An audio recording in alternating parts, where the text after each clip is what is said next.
Noite, que a paz do Senhor, sua graça, seu favor, seja com todos nessa noite. Amém? Que bom, né? Glória a Deus.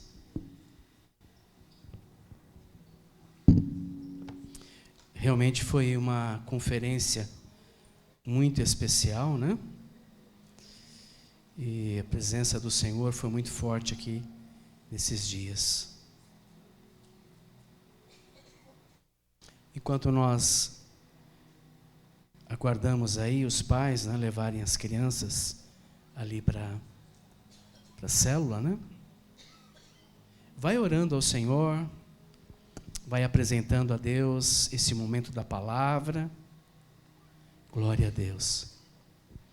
Também faço minhas palavras do pastor pastor Emerson, né, agradecendo aí a presença daqueles que estão vindo aí pela primeira vez, que estão aqui hoje, né?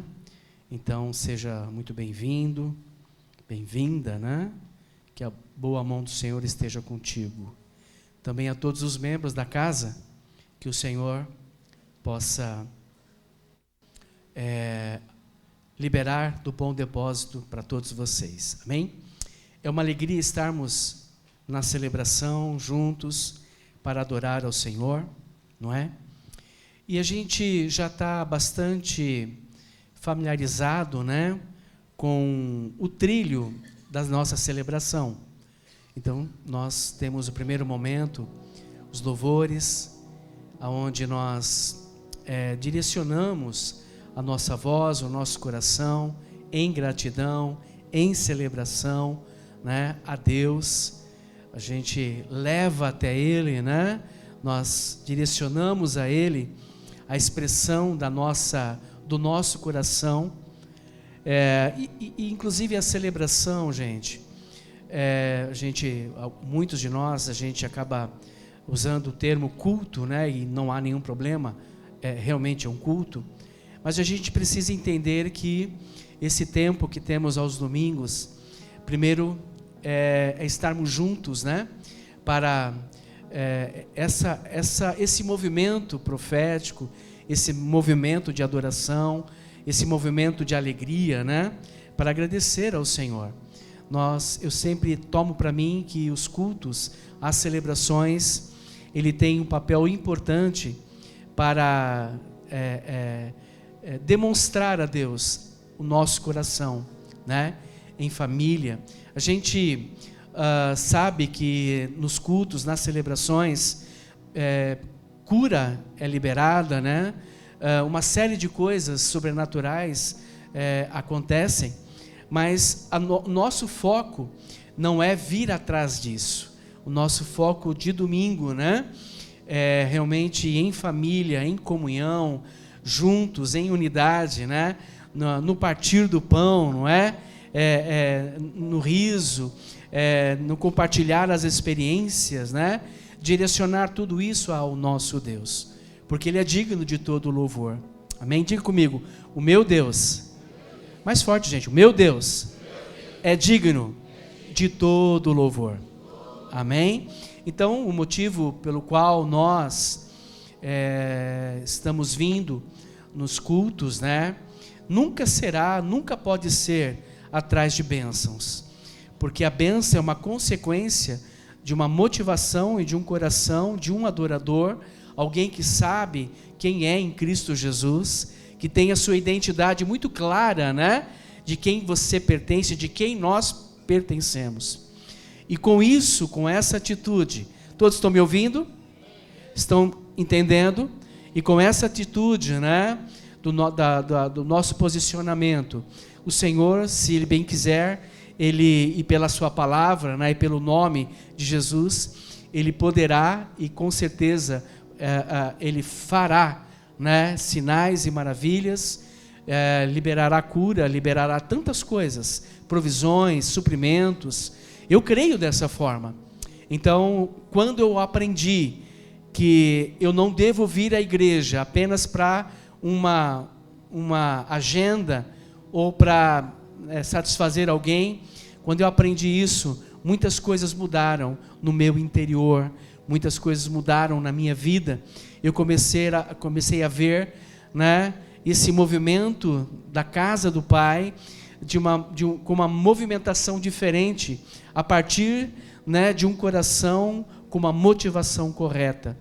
Então, eu sou um cristão não por aquilo que Deus, né, pode fazer por mim. Eu sou cristão não pela provisão. Eu sou cristão, né, sou um discípulo não porque tenho, né, coisas que estou recebendo. Não, nada disso. Eu sou cristão, primeiro, porque eu pertenço a um Deus que me escolheu desde o ventre da minha mãe. Na verdade, Ele me escolheu na eternidade passada e se concretizou ali, né, no ventre da minha mãe, e eu acho que todos nós podemos e devemos ter essa convicção. Amém, queridos? Amém, queridas no Senhor? Então nós estamos aqui nessa noite, primeiro para celebrar a um Deus, celebrar ao Cordeiro, né? Celebrar a esse Senhor presencial, relacional, não é? Que nós temos comunhão e intimidade. E isso se deu naquele dia em que nós declaramos Jesus como Senhor e Salvador das nossas vidas. Nunca só como Salvador, mas um conjunto que é Senhor, que somos dele, e Salvador, que com ele nós passaremos a eternidade, né, juntos. E eu creio nisso. Há uma convicção muito grande na minha vida. E esse movimento de culto, né, tem essa parte da adoração. Temos um momento onde a gente pode também traduzir a nossa gratidão através das ofertas, né? A oferta não é uma troca. Senhor, se eu te der 100, o Senhor vai me dar 1000? Não é isso. A oferta é algo, né, do seu interior, de gratidão, não é? Você é generoso, abençoador. E o dízimo é inquestionável. Muitos ainda, em tempo presente, eles relutam em dizer que o dízimo não é bíblico, ou se foi bíblico é do Velho Testamento. Nós não cremos assim. Nós cremos que o dízimo é uma forma de demonstrar que, se Deus me dá tempo, capacidade, talento, com isso, né, com essa mistura, Ele me dá uma verba, um salário. E desse salário, 10%, Ele fala, olha, não é seu, você vai devolver esses 10%. E Ele diz ainda mais, os 90% que sobra depois do imposto, você não pode gastar de qualquer jeito também. Peça a sabedoria do Senhor, né, para saber investir de forma adequada. Infelizmente, alguns irmãos, eles perdem essa ideia, eles não têm esse entendimento, então eles vão se endividando. Nome sujo no Serasa, SPC, e aí fala, Deus perdoa. Claro, Deus perdoa, mas Deus também quer um posicionamento para sabermos como investir, como gastar de forma correta, né, o dinheiro que o Senhor nos dá, que é a matemática, que é a somatória do nosso talento, do nosso tempo, da nossa capacidade, né, e aí se traduz em um salário. E depois disso, né, nós temos a palavra que o Senhor libera, né, durante a semana para um dos seus servos ministrar aqui na plataforma. E agora é importante eu deixar aqui, né, uma informação bastante, né, bem contundente. Nem sempre aquilo que vamos ouvir vai soar aos nossos corações, aos nossos ouvidos, aos nossos corações, né, algo gostoso. Porque a palavra, ela precisa gerar um desconforto. Diga comigo, a palavra, mais alto, a palavra de Jesus, a palavra bíblica deve gerar em meu interior um desconforto. Sabe, gente, nós precisamos ser confrontados com a palavra. A palavra é lâmpada para os nossos pés e luz para o nosso caminho. É óbvio que algumas palavras, ela vai trazer, né, um conforto, vai trazer uma edificação, vai trazer ali algo bem bacana. Mas na maioria das vezes é necessário uma palavra aonde a gente seja chacoalhado, não é? Que a gente faça algumas reflexões, porque a palavra do Senhor, ela precisa provocar mudança. Faça uma retrospectiva agora de quando você teve o primeiro momento com as coisas de Deus, com um culto, com uma celebração, com uma igreja. Faça uma retrospectiva desde aquele momento em que você começou a frequentar, você fez uma aliança com o Senhor, até hoje. Você teve que mudar, porque a palavra te levou à mudança. Eu tive que mudar, porque a palavra me levou à mudança. A palavra, ela é viva e eficaz, ela corta. Amém, gente? Vira para alguém e fala assim: a palavra de Deus é como uma espada. E, queridos, a espada é um objeto, né? É não seria ferramenta, mas é uma arma de luta. Se você olhar, ver filmes, você vai saber, né, que a espada, ela tem uma finalidade de luta, né, de se defender. Então eu vou usar a palavra para me defender, mas para que ela também venha cortar aquilo que não está legal, aparar as arestas. Ou seja, ela corta para me defender, mas ela também corta para trazer uma inquietação no meu coração. Quantos de nós já fomos muito confrontados pela palavra? Amém, gente? Pastor Emerson, ele começou lendo Colossenses capítulo 3, né? E é bem em Colossenses 3 que eu quero também falar nessa noite. E o assunto dessa noite, ele é dolorido. Diga para alguém sorrindo: olha, o assunto dessa noite vai doer. Quem lembra do metiolátio, o antigo? Quem é da geração do metiolato antigo? Raiz. Vem aquela raquetinha, né? Que passava, você subia no céu, descia no inferno, né? A palavra é mais ou menos um metiolátio raiz. Vem com a raquetinha, Rafa, tem uma raquetinha assim. Vira para o teu irmão e fala assim: tem uma raquetinha de metiolátio. Eu quero falar pelo Espírito nessa noite sobre perdão. Perdão. Essa palavra era para ser ministrada alguns dias atrás, mas o Senhor empurrou para agora. Mas deixa eu contextualizar o versículo de Colossenses 3, que a gente vai ler daqui a pouco. Paulo, quando escreve a carta de Colossenses, ele está na prisão. Alguns acreditam que era a prisão lá em Roma, e outros estudiosos, não muito mais do que os primeiros que acham que é em Roma, alguns acham que era em Éfeso.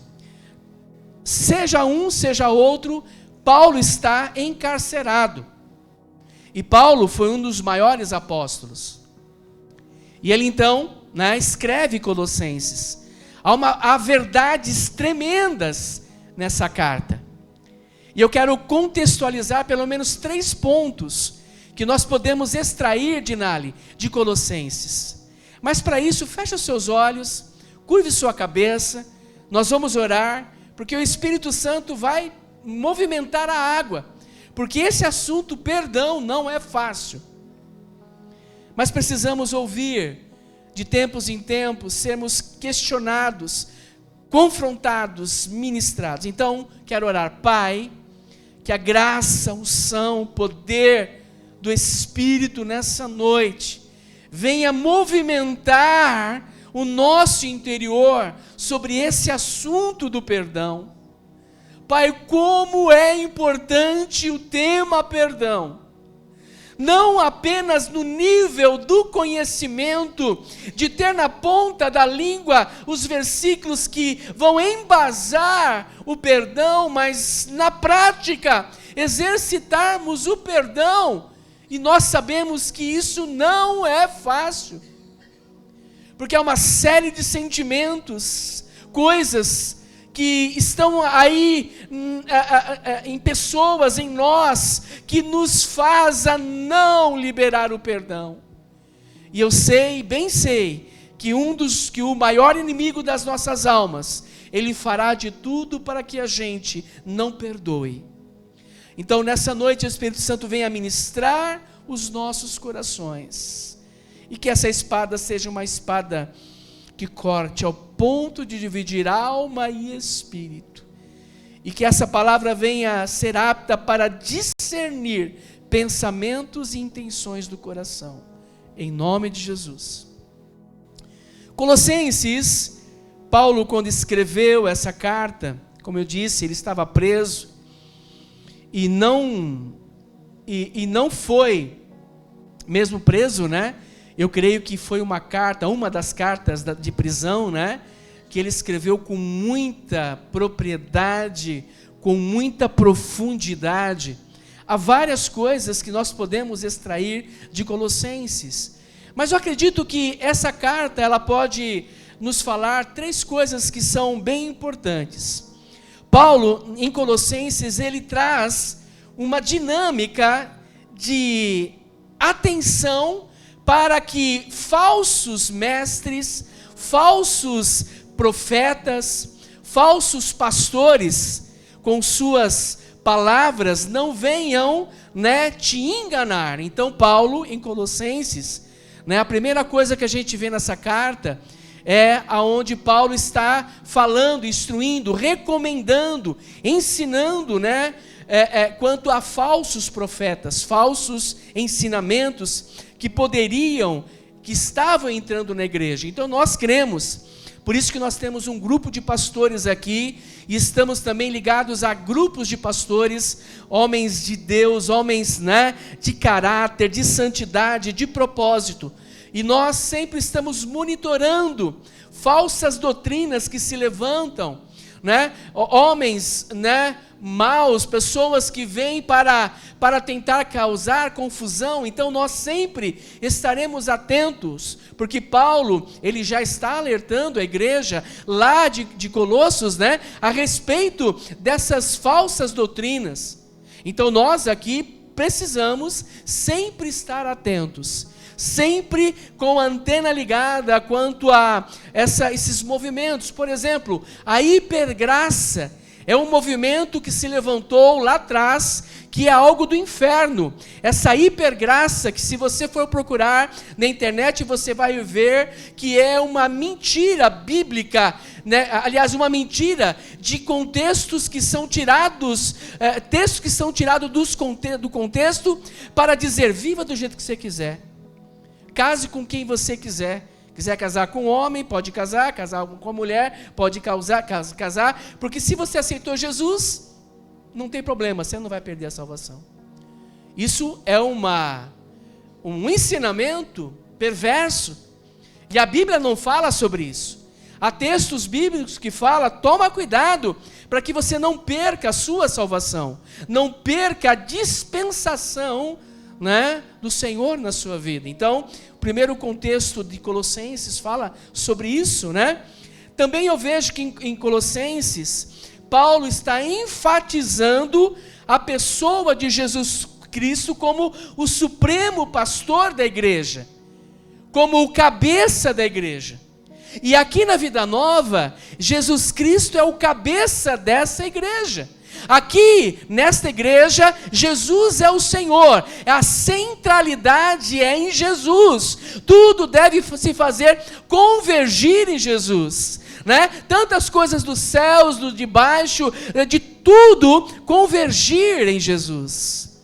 Nós nos movimentamos na célula por causa de Jesus, a gente converge em Jesus. A gente está aqui nessa noite, não porque eu sou talentoso, também não sou, não porque tem uma bela canção, não porque a gente isso, aquilo, não, nós estamos aqui, estamos nessa igreja, essa igreja está aqui até hoje, porque Jesus é o centro desta igreja, Ele é o centro da sua vida, Ele é o centro da onde você trabalha. Lá onde você trabalha tem um dono, tem um gerente, tem um CEO, tem alguém que é responsável, mas Jesus é o centro daquele lugar. A gente não entende, mas é isso, porque nós temos uma aliança com o Senhor, e através dessa aliança, Ele vai fazer prosperar aquele lugar que nós trabalhamos. Ele é o centro da nossa família, Ele é o centro de todas as coisas. Então Paulo, em Colossenses, ele está, né, trazendo esse entendimento a respeito, né, de Jesus, o cabeça. E a última abordagem que a gente vê em Colossenses, que é sobre o perdão. O perdão só será possível alcançar através de Jesus Cristo. Até porque lá na cruz do Calvário, Ele resolveu todas as coisas. Amém? Lá na cruz do Calvário, pela sua morte, Ele resolveu tudo. E quando você faz uma aliança com o Senhor, você automaticamente, eu e você, nos remetemos à cruz do Calvário e nos beneficiamos, né, da redenção ali, da libertação dos nossos pecados. Então, a gente declara Jesus e os pecados são perdoados. Então, o perdão vem sobre as nossas vidas. Então, vamos ler Colossenses 1, 13, depois eu vou ler o 3, 13. Colossenses 1, 13. Diz assim: Ele nos libertou do poder das trevas.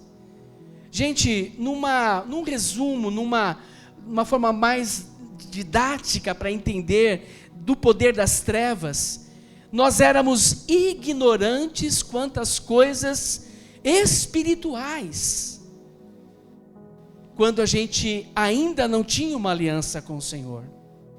Para nós tudo era lícito, fazíamos tudo que a gente achava, vivíamos de forma, enfim, cada um sabe o seu passado, a sua história, mas de repente Jesus entra no circuito e Ele resolve isso lá na cruz. Então Ele nos libertou do poder da ignorância das coisas celestiais e nos transportou para o reino do seu Filho amado, em quem temos a redenção. Redenção é sermos libertos mediante a um ato de pagamento.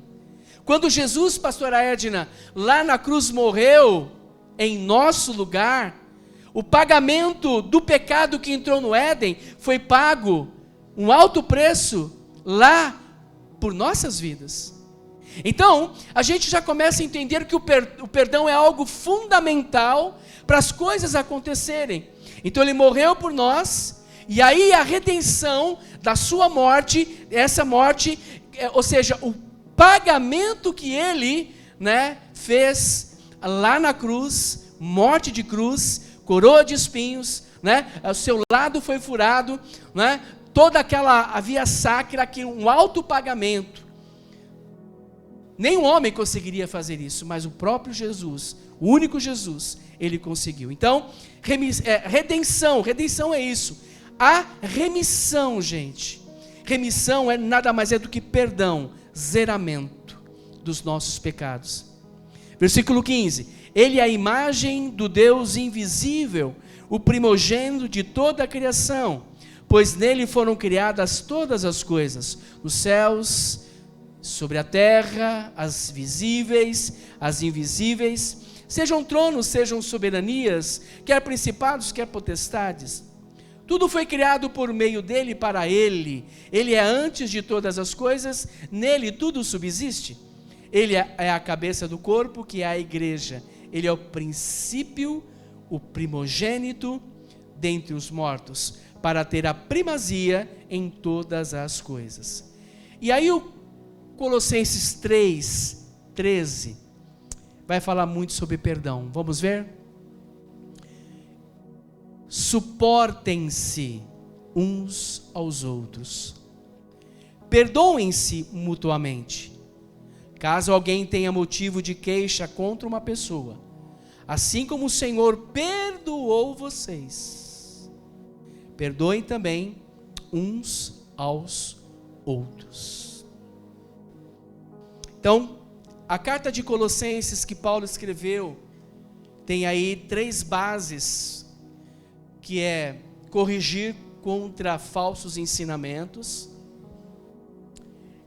Tem também a questão de mostrar a centralidade de Jesus. Ele é o Senhor, Ele é o cabeça da igreja.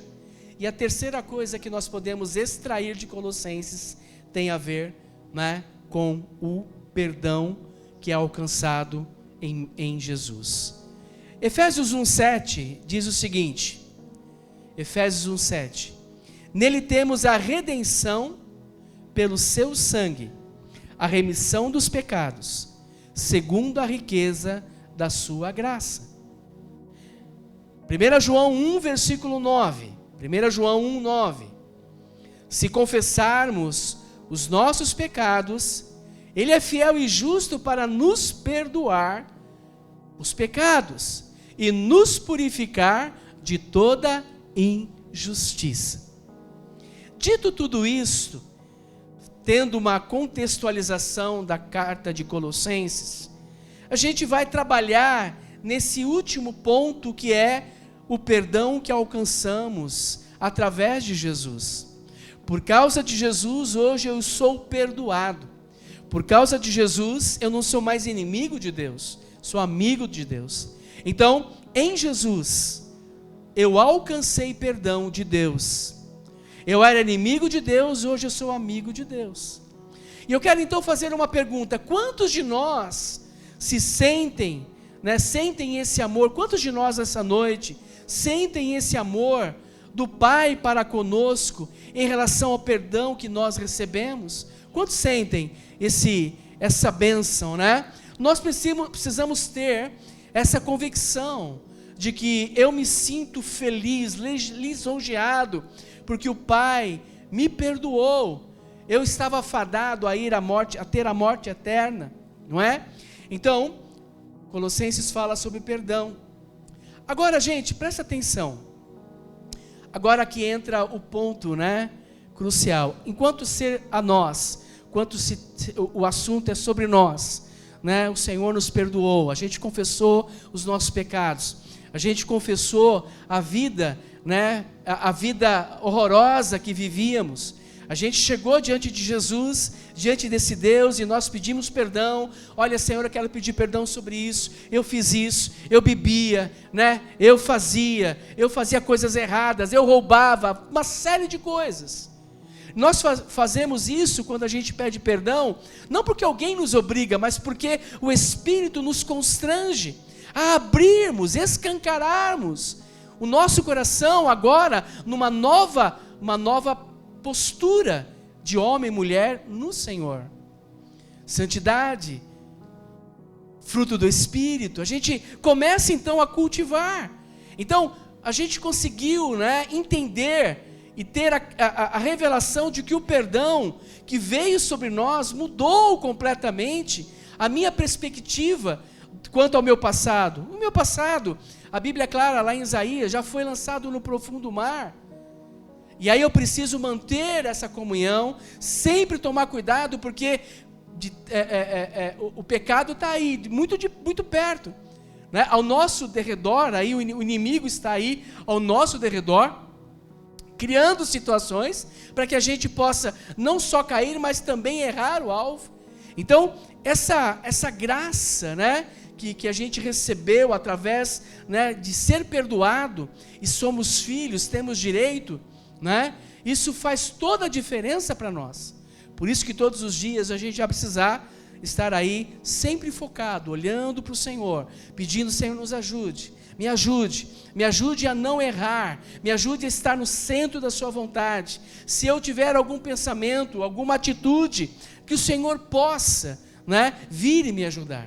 Então, o perdão, quanto Deus liberando o perdão para nós, porque a gente confessou, isso é tranquilo, a gente já entende, a gente já está vivendo isso. Agora, gente, o perdão tem dois sentidos, ou é uma mão, uma estrada de duas mãos, E eu quero usar uma alegoria, é uma figura, sobre o perdão. O perdão, ela é uma estrada de mão dupla. E eu quero usar essa alegoria nessa noite. Pensa numa estrada de mão dupla, aonde você, numa via da mão dupla, ou seja, a que vai e que volta, você já foi perdoado, você vive debaixo do perdão de Deus, mas a outra via é de você para o próximo. A estrada que eu recebo o perdão do Pai de Deus é muito tranquilo, mas é a estrada que nós precisamos oferecer o perdão ao nosso próximo. O perdão, então, é uma via de mão dupla. Põe para mim o tema, por favor. Ou seja, é uma estrada que eu recebo o perdão de Deus e uma estrada que eu ofereço o perdão ao meu próximo. Então, o tema para hoje, nós queremos trabalhar em cima disso. Ou seja, uma faixa da estrada, eu, recebi o perdão de Deus, eu estou debaixo do perdão do Senhor, se eu erro o alvo, eu peço perdão, confesso, e procuro não pecar mais contra o Senhor. Por isso, lá em 1 João 1,9, fala: se nós confessarmos os nossos pecados, Ele é fiel e justo para nos perdoar. Então, uma faixa da estrada, nessa alegoria, que o perdão é uma faixa de mão dupla, aquela primeira faixa é onde a gente tem o perdão do Senhor. Mas a outra faixa é o perdão que liberamos para o nosso próximo. Sobre perdão, eu penso em 3 tipos de perdão. Mas antes de entrar neles, o Senhor me fez lembrar alguns momentos da minha vida, onde eu tive que decidir perdoar. Certo momento, eu ainda trabalhava como contador numa empresa, e algumas coisas fugiram do controle. Eu trabalhava, dava o meu melhor, todos sabiam que eu era um cristão, não muito ativo, mas eu sempre que pude, sempre que podia, eu estava ali, correspondendo com as minhas tarefas dentro da igreja, bom pai, enfim. Mas eu me envolvia muito, estava muito focado no trabalho. E eu era contador dessa empresa, uma empresa não muito grande.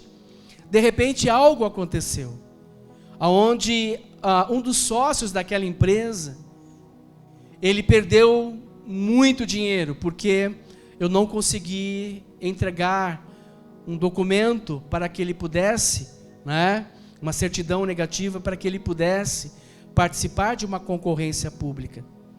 E esse sócio chegou em mim, no meio de toda a sala, era uma sala com biombos baixos, então tudo se via, tudo se ouvia, e ele gritava loucamente, humilhando a mim. E foi um momento muito difícil para mim ouvir tudo aquilo. E aí a ira tomou conta do meu coração. Todas as vezes quando eu saí daquela empresa, que eu ouvia falar o nome dele, ou alguém que tinha o nome dele, eu mirava. Aquilo voltava ao meu coração. Aquela cena, tomava conta de todos os poros do meu corpo, porque eu fui humilhado, fui ali, e eu acredito até que por uma falha minha, uma negligência minha, porque como nós somos profissionais, e temos que ser os melhores profissionais, e sobretudo nós somos cristãos, discípulos de Jesus, nós não podemos dar mau testemunho aonde nós trabalhamos. Nós temos que ser os melhores funcionários. Nós precisamos fazer o melhor, que não é para o chefe, é para o Senhor. E eu sei que eu não fui um bom profissional naquela situação. Eu tentei dar um jeitinho, mas tinha um rótulo de que eu era um crente. E ele então fez tudo aquilo. Naquele dia eu acabei indo embora mais cedo. E aquilo foi reverberando no meu coração, a coisa foi criando volume, e chegou um dia que Deus falou para mim: você precisa liberar perdão para o Marco Antônio. Mas você precisa liberar perdão. Eu não tenho te perdoado todos os dias? A partir daquele momento eu fui muito constrangido, porque eu me via nessa estrada de mão dupla.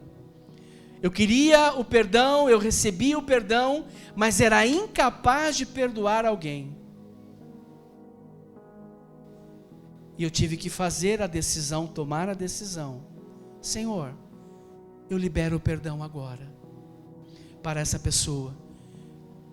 Eu não tinha mais como localizá-lo, porque eu pedi demissão, fui embora, não sabia onde ele mais estava, mas aquilo estava me prendendo de tal maneira, porque eu fui um péssimo profissional, dei muito mau testemunho, e às vezes a gente quer enganar a nós mesmos.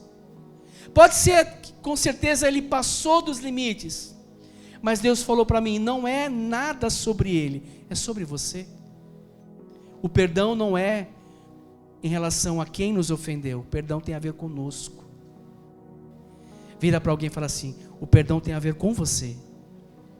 Porque a gente vai ficar justificando, não, é ele que é culpado, é ela que é culpado. Olha o que ele fez para mim, olha o que ela fez, a traição.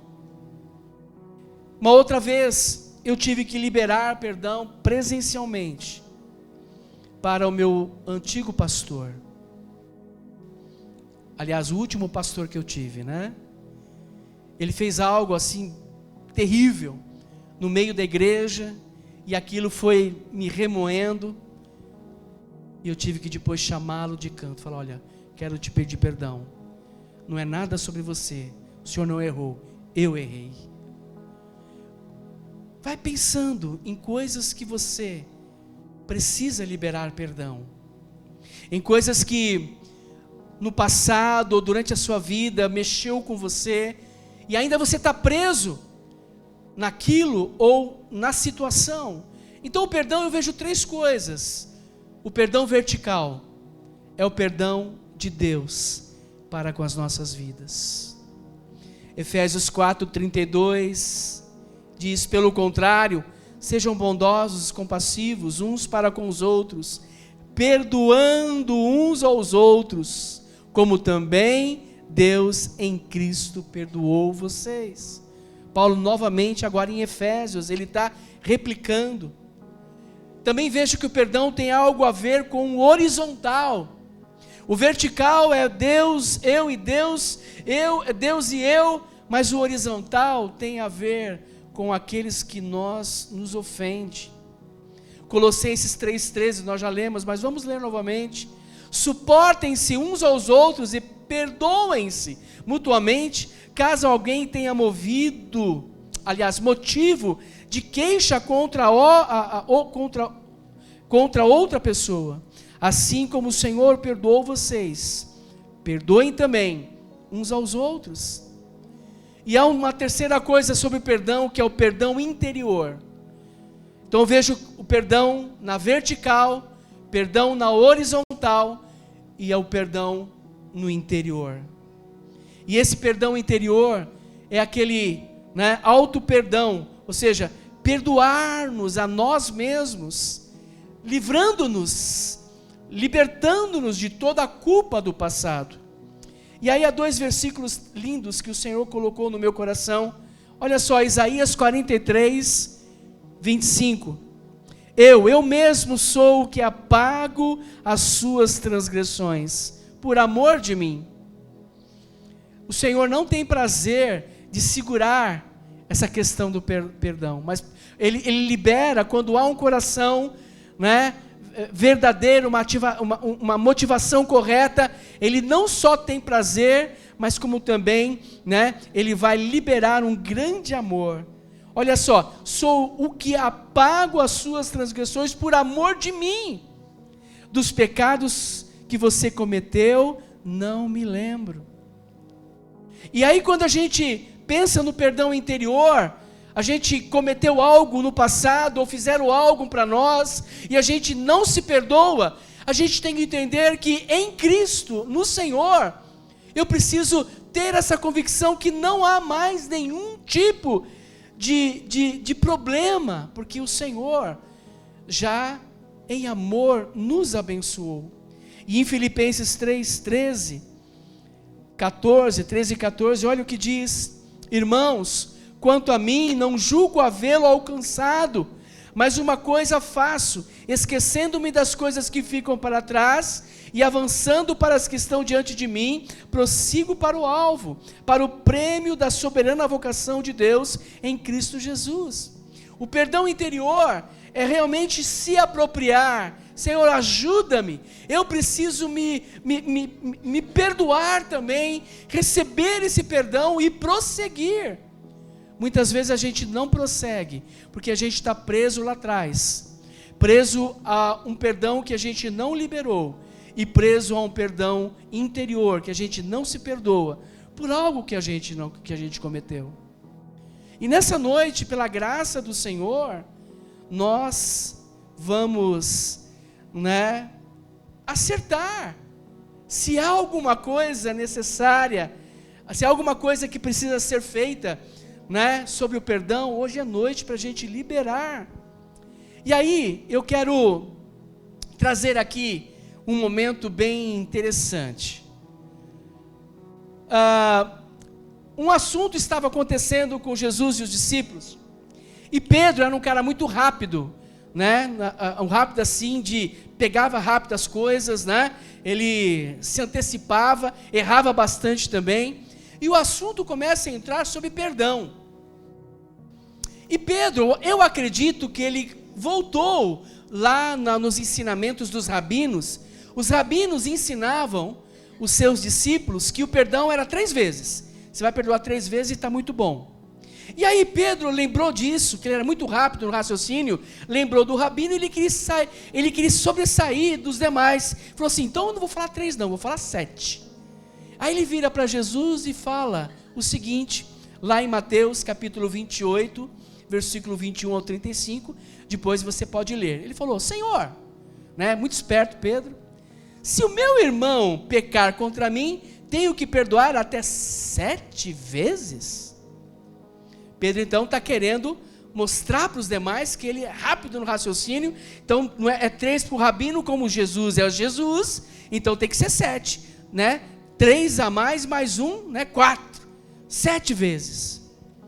E Jesus vira para Pedro e diz o seguinte, versículo 22, Jesus respondeu, não digo a você que perdoe até 7 vezes, mas 70 vezes 7. Agora, o que Jesus quis dizer aqui? Ele está dizendo que não é uma matemática. O perdão não é uma matemática. Você não pode estar contando 1, 2, 3, até 100, 700 vezes, não. O perdão é algo incontável. O perdão deve ser além de 490 vezes. Deve ser algo ilimitado, mas porém com arrependimento genuíno. Quando eu fui confrontado pelo Espírito Santo a liberar perdão para o Marco Antônio, eu fui ali levado pelo Espírito a ser ali quebrado, e houve sim algo destravou no meu coração. Eu senti uma liberação, um arrependimento genuíno. Jesus então está dizendo algo muito profundo nesse contexto. E olha o versículo 23, ele começa então a contar uma história a respeito do assunto do perdão. Mateus 18, 23. Por isso o reino dos céus é semelhante a um rei, diga, um rei, que resolveu ajustar contas com os seus servos. Então, Jesus começa então a contar essa parábola, essa história de um rei. E o rei então manda chamar um homem que devia um valor exorbitante para o rei. Alguma coisa em torno de trilhões de reais. E este homem não tinha como pagar. E esse contexto mostra Jesus contando a história para os discípulos, que este homem então, ele começa a clamar por perdão. Ele começa a clamar, ao versículo 27. E o senhor daquele servo, compadecendo-se, mandou embora e perdoou-lhe a dívida. Então Jesus fala, este homem devia trilhões de reais, E aí quando ele foi, confrontado, porque o rei falou assim: olha, eu vou vender sua esposa, eu vou vender seus filhos, vou vender sua casa, vou vender tudo para dar de pagamento a dívida que você tem comigo. E este homem, Jesus contando, fala assim: mas eu não tenho como, compadeça-se de mim. O rei aqui é o próprio Jesus. E aí Jesus aqui, nesse contexto, fala assim: não, então está perdoado, estou te perdoando, você não precisa me pagar nada. E o cara sai de lá feliz da vida. Se parasse aqui, essa história seria a melhor história, que a gente pode encontrar, do perdão, do rei, o perdão ali sobre aquele homem. Só que aquele homem, ele sai dali feliz da vida, saltitante, amém, Wilson? Feliz, contente. Aí acho que ele era corintiano, feliz mesmo, por não ter que pagar aquela dívida. E aí ele vai, só que ele encontra um outro que devia para ele. E esse outro que devia para ele, devia algo em torno de 3 a 4 mil reais. E ele chega nesse homem e fala assim: olha, você me deve e tem que pagar, mas eu não tenho, me perdoa essa dívida. Não vou perdoar. E mandou prender o cara. E o que acontece? Essa história do segundo homem chegou no ouvido de quem? Do rei. E o rei manda chamar o primeiro, que devia trilhões. Mas rapaz, quando é para você receber o meu perdão, você fica feliz. É uma estrada de mão dupla que você tem que entender hoje. Agora, você não tem capacidade de perdoar o seu devedor. Por que você fez isso? E Jesus continua essa parábola, e ele fala, olha o que diz o versículo 36. Então ele manda prender esse cara, esse primeiro, ele manda prender, dá na mão dos carrascos. A falta de perdão, somos entregue a torturadores, demônios torturadores. Demônios que vão nos torturar, porque a gente não quer perdoar. Ele entrega, e aí ele fala no versículo 35. Assim também o meu Pai que está no céu fará com vocês, se do íntimo não perdoarem cada um ao seu irmão. Que palavra forte, que afirmação profunda, que sinuca de bico. Diga para o teu irmão: que sinuca de bico. Queridos, perdão é uma estrada de mão dupla. Vamos pensar da perspectiva desse rapaz, do rapaz 1 que devia trilhões e não foi capaz de perdoar de 3 a 4 mil reais. Ele ficou feliz porque foi perdoado, mas incapaz de perdoar quem precisava do perdão. Da perspectiva desse homem, ele ficou muito feliz porque recebeu o perdão. E vamos trazer para a nossa realidade. Quantos aqui são felizes, estão felizes, são filhos verdadeiros, porque o perdão chegou na sua vida? Quantos aqui? Acho que todos nós. Vira para alguém e fala assim: olha, o pastor falou de você. Você é essa pessoa que foi perdoada por Deus. Lembra como você era? As baladas que você viveu, as mentiras que você fez, promulgou aí. Celção, lembra do seu passado? Eu ainda lembro. Mas Jesus mudou, não é? E tudo isso nós fomos por Deus perdoados em Cristo Jesus. A Bíblia tem bastante a dizer sobre o perdão, mas também tem muito a dizer sobre a falta de perdão e as consequências da falta do perdão. Queridos, queridas do Senhor, perdoar é algo sério e necessário. Nessa noite, eu também estou sendo muito constrangido pelo Espírito. Recentemente eu tive uma pequena discussão com a minha querida esposa. Eu sei que ela vai assistir depois a gente conversa. E foi até uma discussão com muita classe, a gente não alterou a voz, a gente um olhando para o outro e falando, né, verdades que doem. Quem aqui já falou verdade que doeu, tanto em quem ouviu e em você também? Eu? Quantas vezes? Eu falei, ela falava, eu falei. Enfim, sabe aquela bola de ping-pong, né? Você joga para ela joga para você, vai para... Ou seja, sai de nada para lugar nenhum. Ninguém quer sair dali. Não, porque eu sou, olha só, né? Eu estou na minha razão. Quantos aqui já disse que estava na sua razão? Eu inclusive, né? O pastor Ilha falou que foi a Sandra. E aí a gente discutindo aquilo, né? Eu falei, amor, eu acho que agora não é o momento para a gente resolver isso. Vamos deixar o furor, né, apaziguar. Vamos deixar a coisa mais ou menos em banho-maria, porque senão o diabo vai entrar e vai criar uma situação entre nós. Que eu já estava assim querendo, né, sair voando lá pela minha varanda, me jogar do 3º andar. Gente, discutir com esposa é horrível. Sim ou não, gente? É muito ruim. Vocês, esposas, também discutir com o marido é complicado. Os filhos discutir, brigar com os pais, e aí fica aquela coisa, não fala, cara virada, horroroso. Tem que abrir o coração. Amém, Mateus? Abre o coração. Papai, perdão, papai, por aquilo que eu fiz e o que eu não fiz. O pastor Emerson falava, né?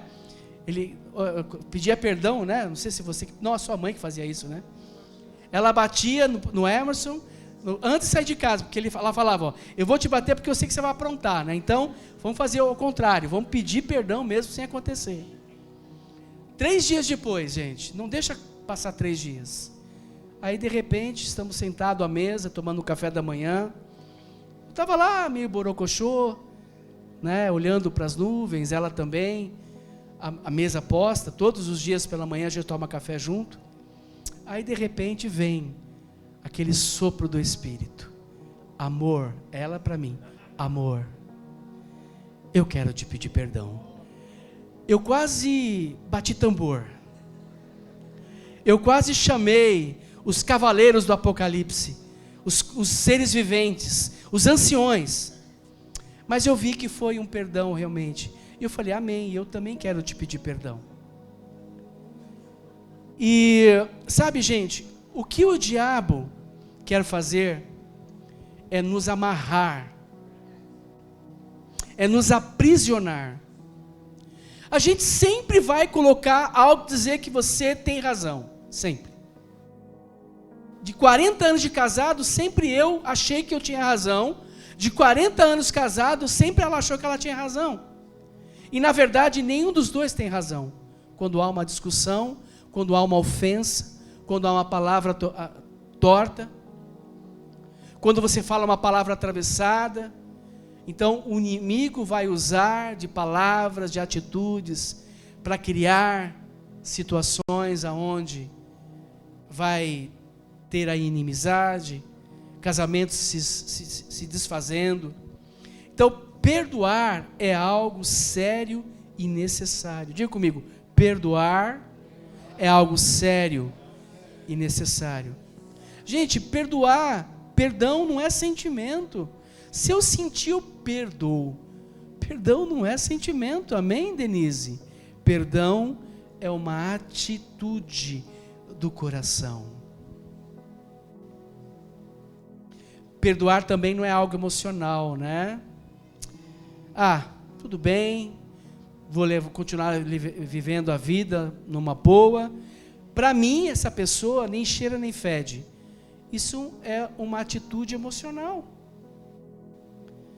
Enfim, perdoar é um mandamento de vida. Se quisermos viver bem, se quisermos receber mais da graça de Deus, precisamos aprender o que é perdão e praticá-lo. Perdão é uma decisão que temos que tomar, é um ato que vai contra a nossa vontade. Queridos, queridas, Se a gente esperar ter vontade para perdoar, a gente nunca vai perdoar. Diz isso para essa pessoa do teu lado. Por isso que precisamos da ajuda de Deus, para que essa questão do perdão, ela flua em nossas vidas. As nossas orações a partir de hoje é: Senhor, me ajuda. Eu não consigo, eu não tenho vontade, eu não estou vendo, mas eu preciso liberar perdão, mas trabalha no meu coração. Precisamos buscar de Deus, abrir o coração para Deus, rasga. Eu cheguei em um momento, quando eu estava bloqueado com esse Marco Antônio, eu subi num lugar para orar com algumas pessoas, eu rasguei meu coração, falei: Senhor, me ajuda a liberar perdão para este homem. A gente precisa, porque o perdão é uma estrada de mão dupla. Algumas consequências da falta de perdão para a gente encerrar. Quando a gente não perdoa, é como se nós estivéssemos carregando um peso muito grande no nosso corpo e no nosso interior. Você fica pesaroso, fica como você se estivesse sendo esmagado por um peso, né? Alguns perdem o sentido da vida, perde a alegria. E eu acredito que o Senhor nessa noite quer liberar algo sobre nós, sobre esse peso. Se caso você ainda está vivendo esse peso, eu quero profetizar Mateus 11, 28, 30.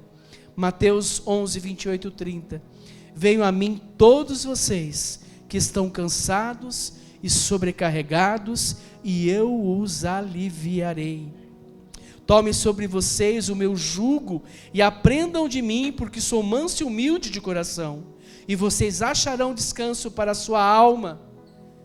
Não podemos permitir que a nossa alma fique com peso, porque o meu jugo é suave e o meu fardo é leve.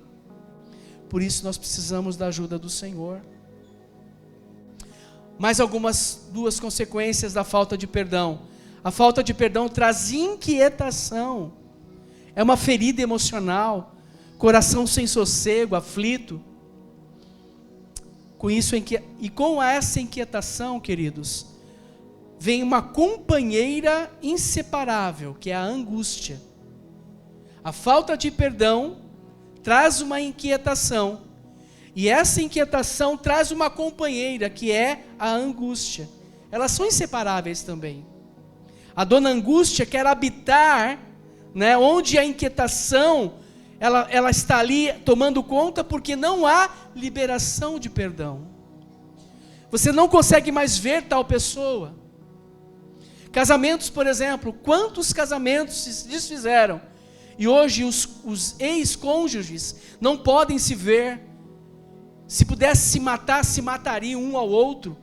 Isso é uma inquietação de angústia, da falta de perdão, de dias e dias, situações, onde a pessoa não se submeteu a Cristo, quis receber e aceitou o perdão de Deus, mas foi incapaz de liberar perdão para alguém.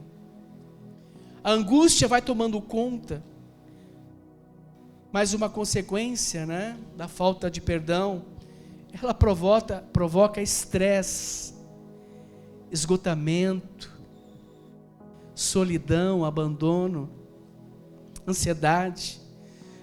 E para encerrar, presta atenção, algo muito importante. Olha para mim aqui. O perdão não é sobre dizer que não está doendo.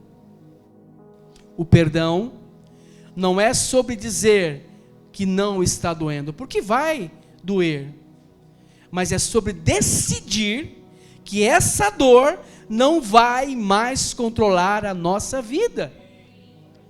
Dói, claro que dói. Doeu eu liberar perdão para o Marco Antônio, doeu eu liberar perdão para o meu pastor anterior, doeu liberar perdão para a pastora Vera, para pessoas, doeu.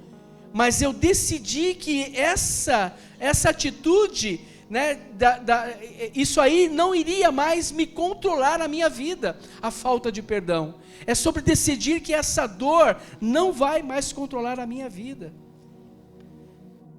Aí Mateus 6, 14 e 15 diz: porque se perdoarem aos outros as ofensas deles, também o Pai de vocês que está no céu perdoará vocês. Versículo 15: se porém não perdoarem aos outros as ofensas deles, também o Pai de vocês não perdoará ofensas de vocês. Jesus está falando isso, gente. E com base em tudo que ouvimos, nessa palavra, né? Uma estrada de mão dupla. Qual a nossa resposta? Eu poderia dar muitas respostas aqui, mas eu acho que é chover no molhado. Mas eu creio que uma coisa vai fazer toda a diferença. A resposta é clamarmos a Deus, gritarmos a Ele, irmos aos pés dEle e pedir: ajuda-me. E Salmos 46, ele fala isso. Salmos 46 fala isso, versículo 1. E aí a gente vai encerrar. Deus é o nosso refúgio. Grite isso. Pode ser que você esteja muito bem, glória a Deus por isso, você já perdoou todo mundo, mas nunca baixe a guarda. Quantas vezes eu fui afrontado, quantas vezes usaram, né, fizeram coisas comigo para me diminuir, para me desonrar, e eu tive que tomar uma decisão de um homem de caráter, um homem de Deus, e liberar perdão e dizer: mais tem Deus, o caminho nós temos que continuar, não, e a vida que segue debaixo da unção do Senhor, porque eu me submeti a esse Deus. Então o Salmo 46 nos ajuda. Deus é o nosso refúgio, fortaleza, socorro bem presente nas tribulações. A falta de perdão é uma tribulação. Portanto, não temeremos, ainda que a terra se transforme e os montes se abalem no seio dos mares, ainda que as águas tumultuem e espumejem, e na sua fúria os montes estremeçam, há um rio, diga, há um rio, mais alto, há um rio. Gente, há um rio de Deus vindo do trono para nós, está correndo aqui nessa noite, está correndo aí, vai ficar gravado essa palavra para aqueles que vão ouvir, para aqueles que vão estar, né, recebendo essa palavra. Há um rio de Deus que vai trazer a purificação, há um rio cujas correntes alegram a cidade de Deus. O santuário das moradas do Altíssimo, Deus está no meio dela, jamais será abalada. Deus a ajudará desde o romper da manhã. Bramem nações, reinos se abalam, Deus faz ouvir a sua voz e a terra se dissolve. O Senhor dos exércitos está conosco, o Deus de Jacó é o nosso refúgio. Diga comigo: o Deus de Jacó é o nosso refúgio. Agora você vai falar: o Deus do irmão que está do teu lado, fala: é o nosso refúgio. Vamos lá? E o Deus é o nosso refúgio.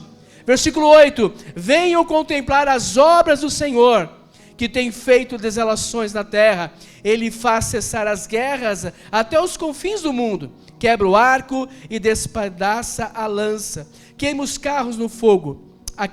Aquietem-se e saibam que eu sou Deus. Sou exaltado entre as nações, sou exaltado na terra. O Senhor dos exércitos está conosco. O Deus de Jacó é o nosso refúgio. Vamos nos refugiar em Deus. Foi difícil para mim liberar perdão em todos os momentos que eu tive que pedir perdão. Nem sempre a gente está certo. E às vezes nós estamos certos e temos que tomar uma atitude de um homem de Deus, de uma mulher de Deus, e acertar, porque na quebra do relacionamento, só quem sai prevalecendo é o inimigo das nossas almas. A equipe do louvor pode subir. Como eu disse no início, é um tema bastante difícil. Há um vasto material de palavras, de estudos sobre perdão. Mas nada terá valor esse material se nós não tomarmos posse da palavra e aplicarmos nas nossas vidas. Pode ser que amanhã algo aconteça. Pode ser que amanhã você possa ser demitido da empresa que você estava trabalhando, e você foi demitido talvez injustamente, e talvez o inimigo vai fazer um colapso no seu interior para você ficar ofendido, para você ficar amargurado e odiar aquela pessoa que te demitiu. Então nessa noite você tem que clamar ao Senhor, se caso isso aconteça nos próximos dias, você libere o perdão, não carregue essa pessoa como um defunto nas tuas costas. Paulo fala assim: quem me livrará do peso dessa morte? E ele fala isso olhando para o contexto da época.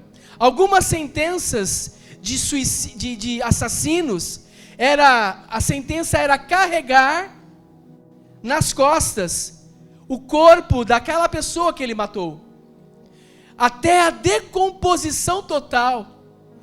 Imagina o homem com a sentença de carregar o morto que ele matou no corpo, nas costas, até a decomposição. Então Paulo, ele traz uma figura de linguagem: quem me livrará do peso, do corpo dessa morte?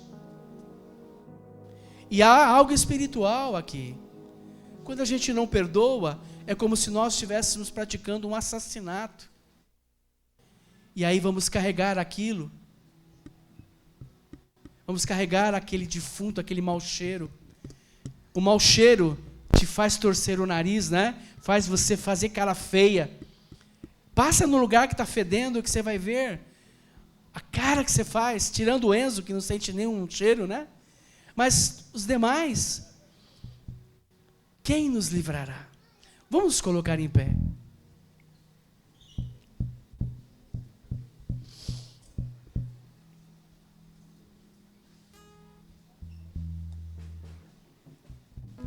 Tem algumas palavras que são difíceis de ouvirmos, mas são necessárias. Neste momento você vai orar ao Senhor, só você e Deus. Não dê a mão para quem está do teu lado, não cruze suas mãos também, fique com as mãos abertas. Fala com o Senhor. Como eu disse, pode ser que tenha algo que você precisa tratar do passado. Mas pode ser também que tenha algo que possa acontecer no futuro. E ao acontecer no futuro, qual a atitude a tomar? A beleza do Evangelho de Cristo é isso: refletirmos, olharmos para a palavra. Coloca de novo Colossenses 3:13. Com seus olhos fechados,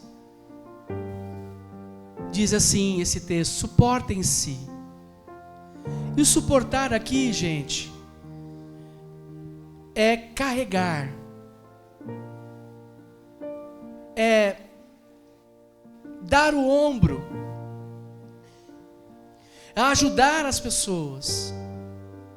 Talvez essa semana também Deus vai te usar, porque você está bem, mas Ele vai te usar para você ser uma palavra, uma boca profética para alguém que está preso a uma outra pessoa. Suportai-vos uns aos outros, é essa dinâmica do reino, é você ajudar, ser ajudado. E diz: e perdoem-se mutuamente. Nessa noite eu preciso dizer a você, esposa, libere perdão para o seu marido. Chegue em casa, converse com ele, diga tudo aquilo que está atravessado, mas não diga como se você fosse a pessoa, mais perfeita. Mostre também o quanto você tem errado. Marido, chegue em sua casa, converse com sua esposa, fale tudo o que tem que ser dito, mas mostre também que você tem sido alguém difícil de lidar. Se perdoem, se acertem. Filhos, você precisa honrar o papai e a mamãe. Talvez o pai e a mãe tomou uma decisão a seu respeito, fechou uma porta, te deu uma bronca, até mesmo você, enfim, teve que ser disciplinado. Toda disciplina, no primeiro momento, causa dor, mas é para algo glorioso. Talvez aqui, nessa noite, tenha pessoas, ou as pessoas que vão assistir, tem pessoas que precisam liberar perdão para um patrão, para um chefe, para um gerente, para um amigo de trabalho. Põe o versículo, por favor. Tira não.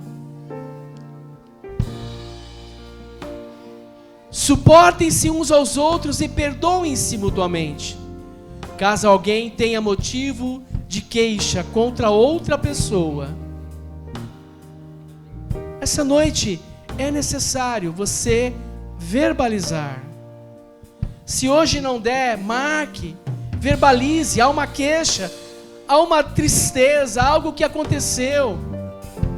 Você não pode ficar oprimido com esse sentimento de amargura. Caso alguém tenha motivo de queixa contra outra pessoa, assim como o Senhor perdoou a vocês, perdoem também uns aos outros. O perdão é libertador. Enquanto a equipe louva, você ora, você fale com o Senhor. Diga o que tem que ser dito a Ele e peça ajuda. Chama